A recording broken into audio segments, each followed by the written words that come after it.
Hello friends, કેમ છો બધા? મજામાં છો ને? સ્વાગત છે તમારું મારી આ ચેનલ ધ સેવિકા વેમાં. તો આપણે થોડા ટાઈમ પહેલા 1 થી 7 જુલાઈનું કરંટ અફેર જોયું હતું અને આજે હું તમારી માટે વન લાઇનર પીવાયક્યુ લઈને આવી છું. જે દેખાવમાં તો આપણને એવું જ લાગે કે સહેલા છે, પણ જ્યારે એક્ઝામમાં પૂછાય ત્યારે આપણે થોડા કન્ફ્યુઝ થઈ જઈએ છીએ કે કોઈ બે ઓપ્શન એવા હોય જ કે જેમાંથી આપણને એવું લાગે કે આ સાચું છે અને પછી આપણે ખોટા તરફ વળી જઈએ છીએ અને આપણે માઇનસમાં જતા રહીએ, એવું બધું થતું હોય છે. તો આજે એના માટે થઈને જ હું તમારા માટે વન લાઇનર લઈને આવી છું કે જેથી કરીને તમારો બહુ ટાઈમ વેસ્ટ પણ ના થાય અને જાણવા જેવું તમે જાણી શકો. તો ચલો આપણે શરૂઆત કરીએ આપણા સવાલોની. ફર્સ્ટ નંબરનો સવાલ એ છે કે મધ છે એનું મુખ્ય ઘટક શું છે? મધનું મુખ્ય ઘટક છે એમાં આવશે ફ્રુક્ટોઝ. બીજા નંબરનો સવાલ એ છે કે બરફના કારખાનામાં પાણી ઠંડુ કરવા માટે કયો ગેસ વપરાય છે? તો આવશે એમોનિયા. થર્ડ નંબરનો સવાલ છે કે વિશ્વ આરોગ્ય દિવસની ઉજવણી વર્ષમાં કઈ તારીખે થાય છે? તો WHO નો સ્થાપના દિવસ છે એ જ તે આરોગ્ય દિવસ ગણાય છે, જેમ કે 7 એપ્રિલ. નેક્સ્ટ છે ચેપી રોગ ફેલાવનાર જીવાણુના નાશ માટે વપરાતી વસ્તુને શું કહેવાય છે? તો ડિસઇન્ફેક્ટ. ભારતમાંથી સંપૂર્ણ નાબૂદ થયેલો રોગ કયો છે? તો પોલિયો. નેક્સ્ટ છે કે જન્મની નોંધણી છે એ કયા હેતુ માટે પુરાવા રૂપ ગણાય છે? તો આપણે જોઈશું કે જન્મ તારીખ માટે મેઇન ગણાય છે. ગર્ભમાં રહેલ બાળકનું જાતીય પરીક્ષણ છે એ કયા મશીનથી થાય છે? Sonography machine.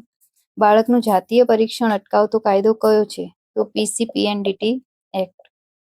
પીસીપીએનડીટી એક્ટ શેના માટે છે? તો જે પહેલા એવું હતું કે પહેલાથી જ જાણી લે કે છોકરી છે કે છોકરો, અને પછી છોકરી હોય તો સ્ત્રીઓને જબરદસ્તીથી કે એવી રીતે ગર્ભપાત કરાવવામાં આવતું હતું. તો એના માટેનો આ એક કાયદો છે, એને આપણે પીએનડીટી એક્ટ કહીએ છીએ.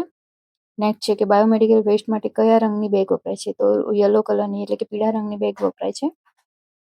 નેક્સ્ટ છે કે હડકવા થયેલ કૂતરો હોય તો એને કેવી રીતે ઓળખશો? તો જો એને વધુ પડતી લાળ ટપકતી હોય તો આપણને ખ્યાલ આવે કે આ કૂતરાને હડકવા થયેલ છે, અને જો એ આપણને કરડી જાય તો એ આપણા માટે જોખમરૂપ સાબિત થાય છે. નેક્સ્ટ છે કે ક્ષય રોગ એટલે કે ટીબી શેનાથી થાય છે? તો ટીબી છે બેક્ટેરિયા એટલે કે જીવાણુ દ્વારા થાય છે.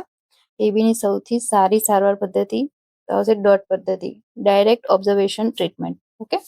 ટીબીની દવાઓની સામાન્ય આડઅસર કઈ છે? તો એની આડઅસરથી અમુક લોકોને કમળો થઈ જતો હોય છે. રક્તપિત્તના જીવાણુનું નામ શું છે? તો આપણે આમાં જોઈશું માઇક્રોબેક્ટેરિયમ લેપ્રી, એટલે આને લેપ્રેસી તરીકે પણ ઓળખાય છે. એટલે લેપ્રેસી પરથી તમે આ યાદ રાખી શકો છો કે માઇક્રોબેક્ટેરિયમ લેપ્રી. રક્તપિત્ત છે એના જીવાણુની શોધ કોણે કરી હતી? તો ડોક્ટર આર્મર હેન્સન. નેક્સ્ટ છે કે હાથી પગાની સારવાર માટે કઈ દવા વપરાય છે? તો ડીઈસી નામની દવા છે એ હાથી પગાની સારવાર માટે વપરાય છે. હાથી પગું શેનાથી થાય છે? તો જે ક્યુલેક્સ મચ્છર છે એના દ્વારા કરડવાથી જ આપણને હાથી પગાનો રોગ થતો હોય છે.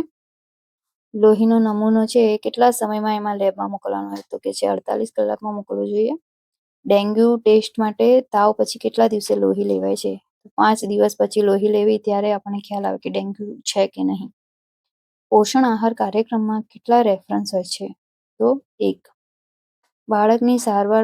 બાળકના જે ઝાડા થઈ ગયા હોય એમાં સારવાર માટે કઈ ગોળી વાપરવાની હોય છે?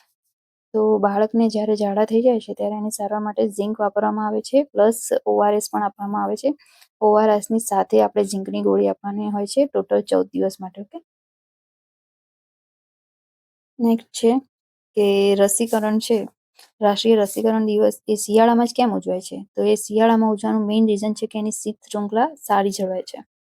ઓઆરએસ છે તો એમાં કયો પદાર્થ હોતો નથી? ઓઆરએસમાં કેલ્શિયમ હોતું નથી. ઓઆરએસ નોર્મલી જ્યારે બાળકને ઝાડા થઈ ગયા હોય કે મોટા ઉંમરની વ્યક્તિ હોય છે, એમને બી પાણીની કમી થઈ ગઈ હોય છે, ત્યારે એ આપવાનું હોય છે. એટલે એમાં કેલ્શિયમની કોઈ જરૂર હોતી નથી, એટલે એમાં કેલ્શિયમનું પ્રમાણ નહિવત હોય છે. નેક્સ્ટ છે કૂતરું કરડે ત્યારે કઈ રસી અપાય છે? તો એઆરટી એટલે કે એન્ટી રેબિસ વેક્સિન છે એ આપવાની હોય છે. ગ્રામ કલ્યાણ માનવ હેલ્થ વર્કર કોણ છે? એમાં આન્સર આવશે આશા વર્કર. 25મો સવાલ એ છે કે 0 ડોઝ પોલિયોની રસી છે એ ક્યારે અપાય છે? જન્મ પછી તરત જ્યારે રસી આપવાની હોય છે ત્યારે 0 ડોઝ પોલિયો રસી અપાય છે. નેક્સ્ટ છે કે મેલેરિયા ફેલાવનાર જે મચ્છર છે એનું નામ શું છે? તો એ છે એનાફિલિસ મચ્છર. એના દ્વારા મેલેરિયા ફેલાય છે. મેલેરિયાની તપાસ માટે લોહીનો નમૂનો લેવાની રીત કઈ છે? તો જાડું અને પાતળું સ્મિયર છે એ લોહીના નમૂના લેવા માટેનું રીત છે.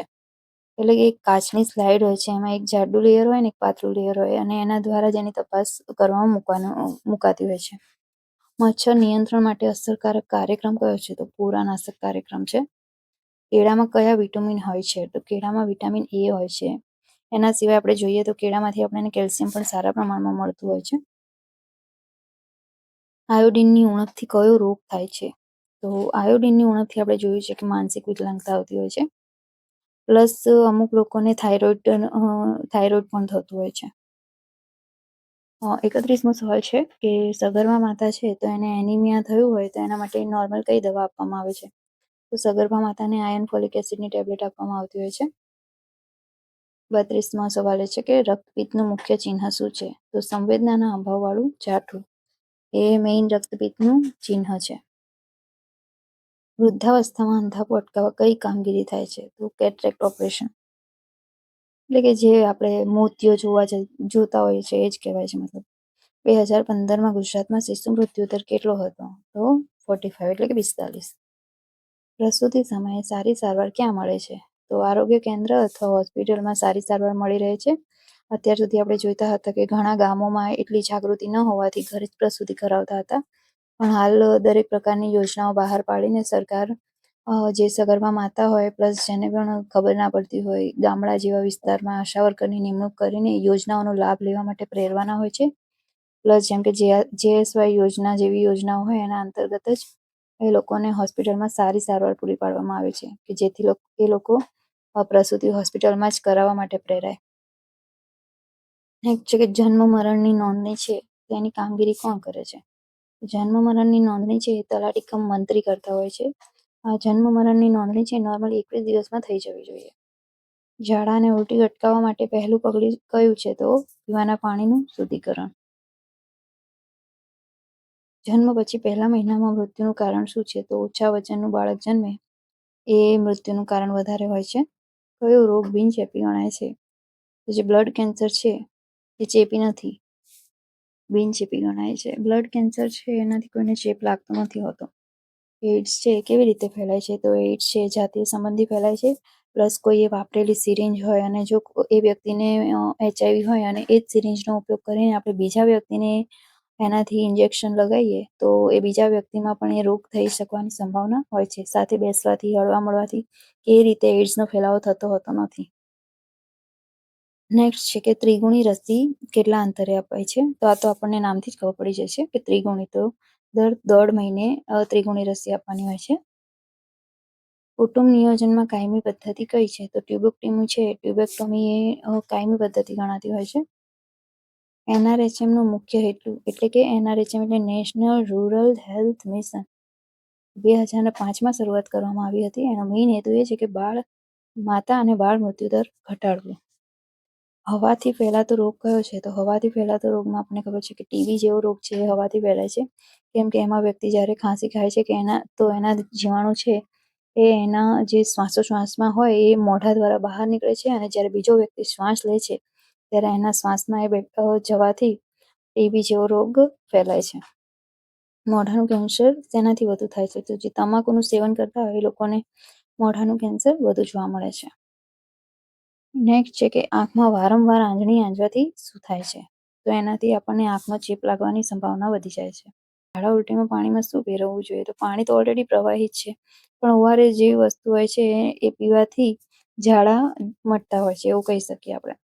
સગર્ભા માતામાં એનિમિયા કેવી રીતે ઓળખાય? તો જીભ અને આંખની કીકી જે છે એના દ્વારા ઓળખાય.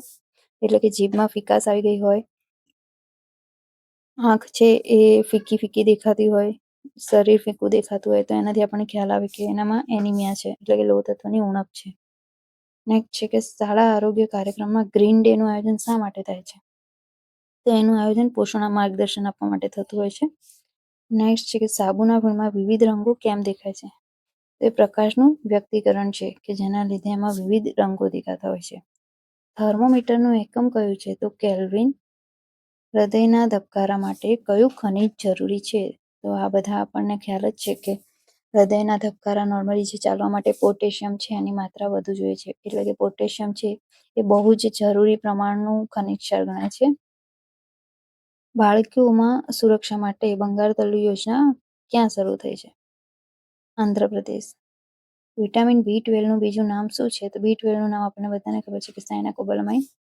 B12 નું બીજું નામ છે. નેક્સ્ટ છે કે આયોડિનની ઉણપથી બાળકમાં શું થાય છે? તો આયોડિનની ઉણપથી બાળકને પણ માનસિક મંદતા આવે છે, એટલે કે માનસિક ક્ષતિવાળું બાળક જન્મે છે. સગર્ભા સ્ત્રી છે એને રોજ કેટલો વધારાનો આહાર લેવો જોઈએ? તો 300. આમાં 300 આપ્યું છે, પણ નવી જે ગાઈડલાઈન આવી છે ને એમાં 350 આવ્યું છે, એટલે જો આપણે ઓપ્શનમાં 350 હોય તો આપણે 350 ને પ્રિફર કરીશું, અને જો 300 આપ્યું હોય તો આપણે 300 ટીક કરવાનું રહેશે. નેક્સ્ટ છે કે બાળકના વિકાસ પર કઈ બાબત અસર કરે છે? તો જે આનુવંશિકતા છે એ બાળકના વિકાસ પર અસર કરે છે. દૂધને જંતુમુક્ત કરવાની પદ્ધતિ કઈ છે? તો પાશ્ચરાઇઝેશન છે એ દૂધને જંતુમુક્ત કરવાની પદ્ધતિ છે. નેક્સ્ટ છે NSV નો અર્થ. તો NSV નો અર્થ છે નોન સ્કાલ્પેબલ વાઝેક્ટોમી. તો એ શેના માટે હોય છે? તો જે પુરુષ નસબંધી હોય છે એમાં NSV નો ઉપયોગ થતો હોય છે, અને મહિલાઓને જ્યારે નસબંધી કરવાની હોય તો એમાં ટ્યુબેક્ટોમીનો ઉપયોગ થાય છે. તો હાલ આપણે 60 સવાલો જોયા કે જે આપણે એકદમ રેપિડ રિવિઝન ગણીએ એ ટાઈપનું હતું, કે જેથી કરીને આપણે આ બધું વાંચેલું જ છે, પણ એક વખત આપણા નજરમાં આવી ગયેલું હોય તો આગળ આપણને એક્ઝામમાં ક્યાંય પણ દેખાય તો આપણે કોઈ ભૂલ ના કરીએ. તો આજના આટલા સવાલો આપણે જોયા છે. નેક્સ્ટ હવે આપણે મળીશું બીજા સવાલો લઈને. તો આ વન લાઇનર તમને કેવા લાગ્યા એ મને કોમેન્ટમાં જણાવજો. અને આગળ તમારે આ PDF ને કંઈ પણ મેળવવું હોય તો તમે મારી ટેલિગ્રામમાં જોડાઈ શકો છો. મારી ટેલિગ્રામ ચેનલનું નામ છે ધ સેવિકા વે વિથ કૃષ્ણા. અને નેક્સ્ટ આપણે હવે મળીશું બીજા સવાલો લઈને. Okay, thank you.